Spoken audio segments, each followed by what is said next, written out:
Kerala മുഖ്യമന്ത്രിയായിട്ടുള്ള V D Satheesan കഴിഞ്ഞ ദിവസം ഒരു പത്രസമ്മേളനം നടത്തിയിരുന്നു. ആ പത്രസമ്മേളനത്തെക്കുറിച്ച് ഞാൻ വിശദമായിട്ടുള്ള 2-3 വീഡിയോകൾ ചെയ്തിട്ടുണ്ട്. ആ 2-3 വീഡിയോകൾ കൂടാതെ അതിലേറ്റവും പ്രധാനപ്പെട്ടൊരു വീഡിയോ ഇതാണ്. കാരണം ഇന്നലെ വി ഡി സതീശൻ ഗവൺമെൻറ് ചോദിച്ച ഏറ്റവും പ്രധാനപ്പെട്ട കാര്യം ഈ കഴിഞ്ഞ ഒരു മാസത്തിനിടക്ക് വി ഡി സതീശൻ സർക്കാർ ചെയ്തിട്ടുള്ള തെറ്റെന്താണ് എന്നുള്ളതാണ് സതീശൻ ചോദിച്ചത്.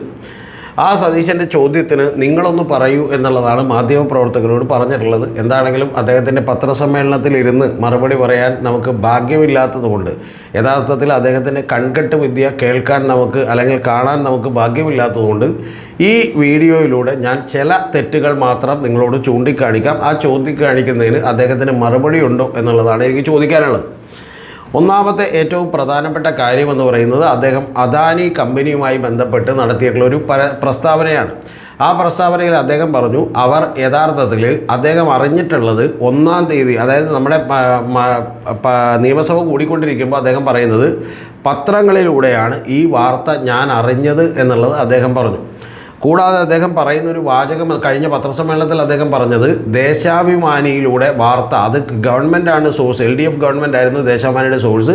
ആ LDF ഗവൺമെൻറ്റും അതുപോലെ അദ്ദേഹം ഇൻഡയറക്റ്റായി പറഞ്ഞത് LDF വെച്ചിട്ടുള്ള വിഴിഞ്ഞം പോർട്ടിൻ്റെ MD-യുമായിട്ടുള്ള ആളുകൾ അല്ലെങ്കിൽ അത്തരത്തിലുള്ള ഉദ്യോഗസ്ഥന്മാരുടെ കയ്യിൽ നിന്നുള്ള സോഴ്സ് കൊണ്ടിട്ടാണ് 1-ാം തീയതി ദേശാഭിമാനി ഒരു വാർത്ത പ്രസിദ്ധീകരിച്ചത്. ആ വാർത്ത എന്ന് പറയുന്നത് മെഡിറ്ററേനിയൻ ഷിപ്പിംഗ് കമ്പനി വിഴിഞ്ഞത്തേക്ക് വരുന്നു എന്നുള്ളൊരു വാർത്തയാണ്. അദാനിയുടെ ഷെയറുകൾ വാങ്ങിക്കാൻ പോകുന്നു എന്ന് പറയുന്ന വാർത്തയാണ്.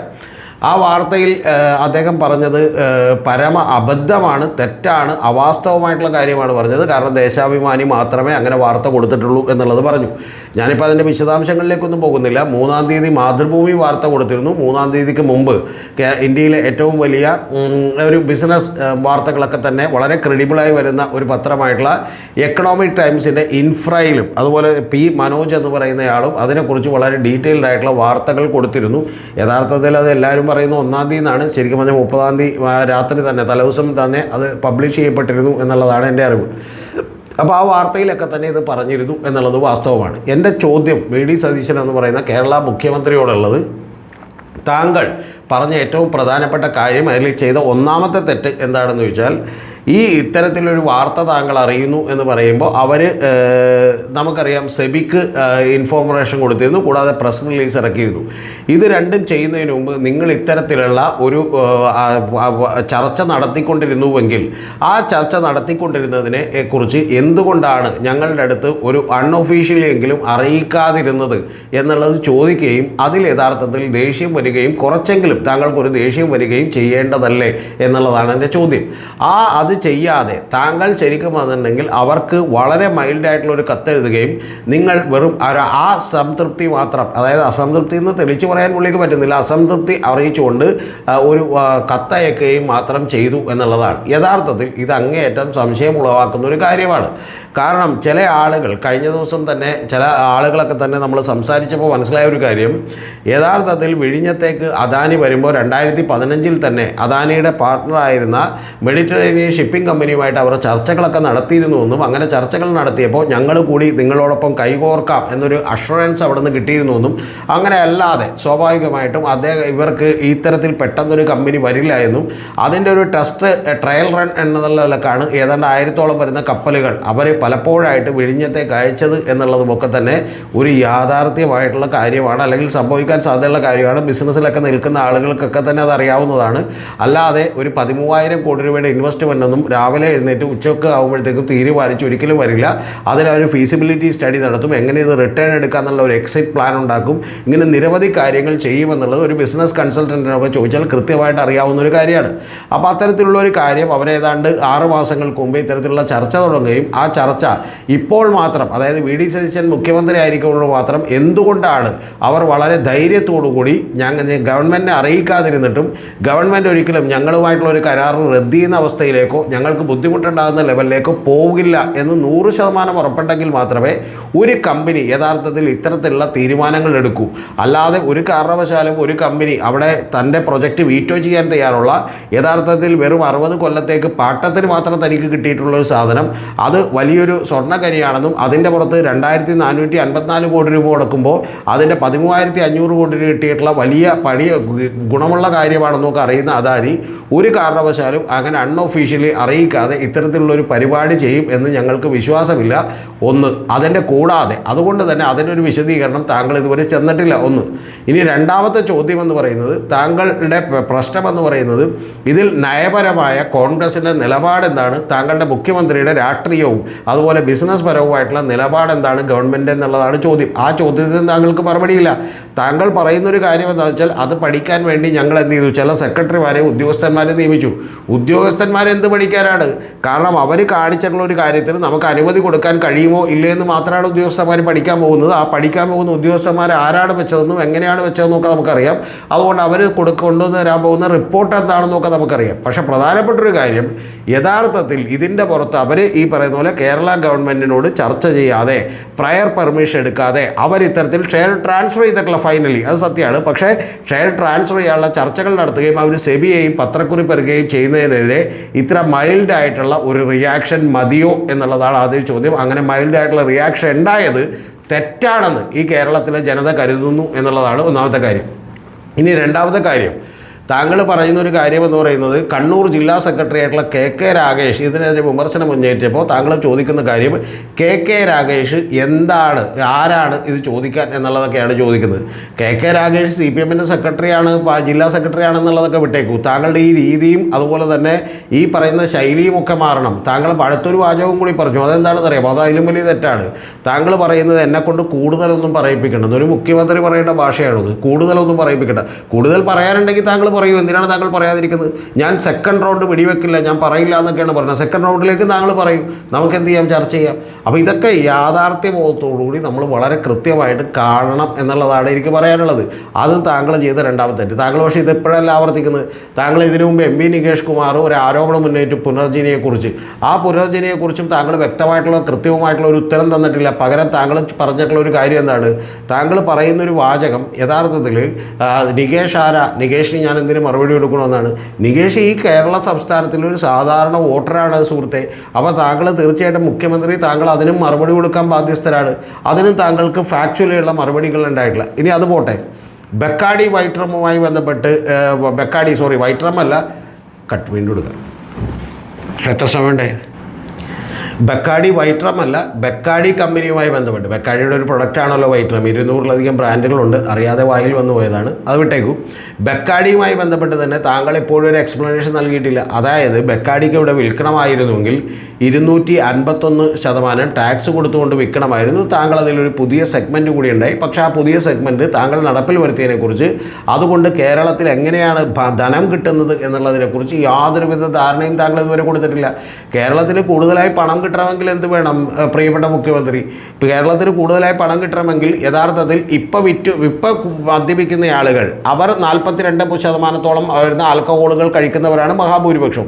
അപ്പോൾ അവർ യഥാർത്ഥത്തിൽ കുറച്ചുകൂടി കുറവ് മദ്യങ്ങളിലേക്ക് മാറിയാൽ, അങ്ങനെയാണ് BRM ഷഫീറൊക്കെ ചർച്ചയിൽ എന്ന് പറയുന്നത്, അങ്ങനെ എന്തായാലും ഒരു കുടിച്ചു മരിക്കുന്ന കുറച്ച് വീര്യം കുറഞ്ഞത് കുടിക്കട്ടെ, അങ്ങനെ കുടിക്കുന്നത് മാറിയാൽ ഉറപ്പായിട്ടും നമ്മുടെ ടാക്സ് കുറയും.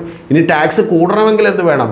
നിലവിൽ നിൽക്കുന്ന ആളുകൾ ഇതൊക്കെ തന്നെ ഉപയോഗിക്കുകയും ഈ സെഗ്മെൻറ്റിലേക്ക്, അതായത് വീര്യം കുറഞ്ഞ മദ്യം കുടിക്കാനായിട്ട് പുതിയ ആളുകൾ രംഗപ്രവേശം ചെയ്യണം. അല്ലെന്നുണ്ടെങ്കിൽ ബിയറും വൈനും ഒക്കെ കുടിച്ചിരുന്നവർ ആ ലെവലിലേക്ക് എത്തണം. അപ്പോൾ എന്ന് പറഞ്ഞാൽ മദ്യപാനം കൂടും ഇവിടെ.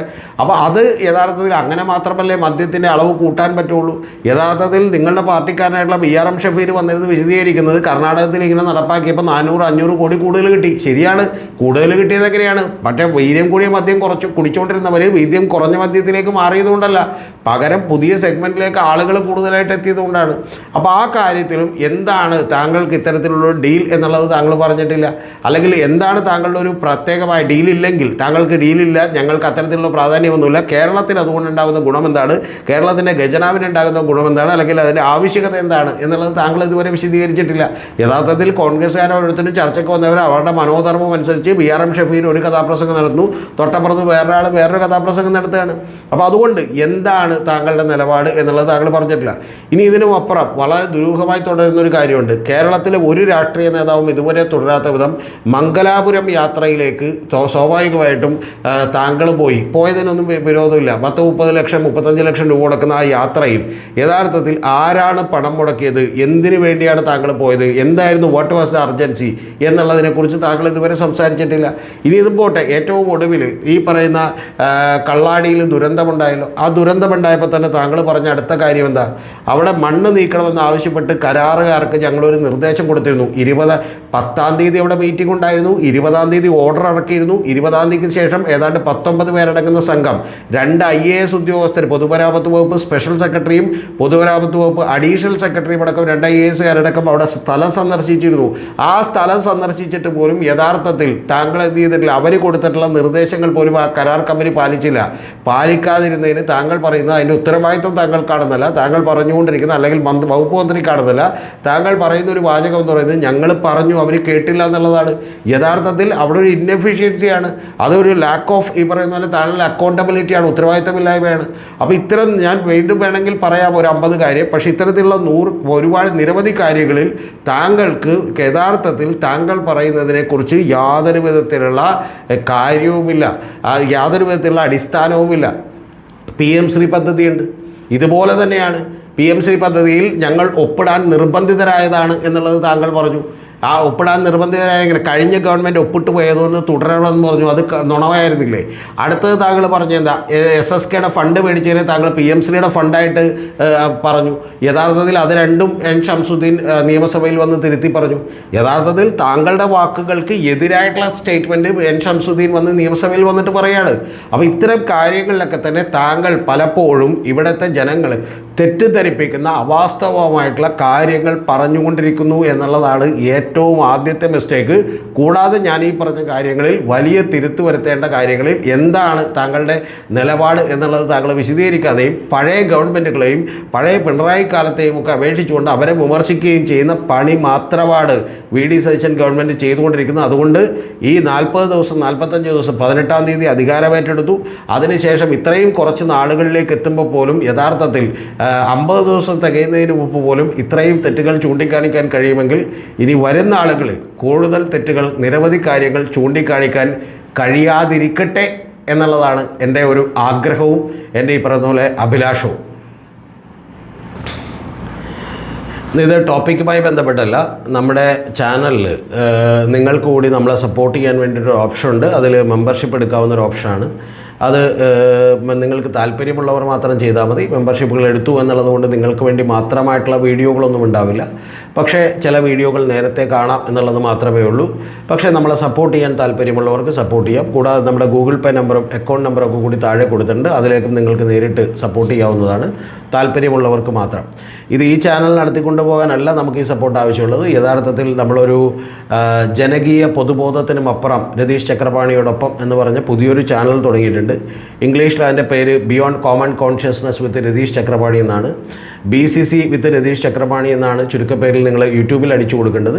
അതിലിപ്പോൾ 2 പോഡ്കാസ്റ്റുകൾ എടുത്തിട്ടുണ്ട്. അതിൽ രണ്ടാമത്തെ പോഡ്കാസ്റ്റ്, ആദ്യത്തെ പോഡ്കാസ്റ്റ് 24,000വും രണ്ടാമത്തെ പോഡ്കാസ്റ്റ് 1.5 ലക്ഷത്തിലധികം ആളുകളും കണ്ടിരിക്കുന്നു എന്നറിയുന്നതിൽ വളരെ സന്തോഷം. ആ രണ്ടാമത്തെ പോഡ്കാസ്റ്റ് ആരെങ്കിലും കാണാത്തതുണ്ടെങ്കിൽ കാണണം. കാരണം ഇപ്പോൾ കേരളത്തിൽ സംഭവിച്ചു കൊണ്ടിരിക്കുന്ന കാര്യങ്ങളെക്കുറിച്ച് മുൻകൂട്ടി ആദ്യമായി കേരളത്തോട് പറഞ്ഞൊരാൾ ഞാനാണ്. അതുകൊണ്ട് അതിൽ അദാനി എങ്ങനെയാണ് കേരളത്തിൽ പിടിമുറുക്കാൻ പോകുന്നത് എന്നുള്ളതിൻ്റെ വളരെ വിശദമായിട്ടുള്ള, എങ്ങനെയാണ് സതീശൻ മുഖ്യമന്ത്രിയായത് എന്നുള്ളതിനെക്കുറിച്ചുള്ള വളരെ വിശദമായിട്ടുള്ളൊരു കഥ ഞാൻ അതിൽ പറഞ്ഞിട്ടുണ്ട്.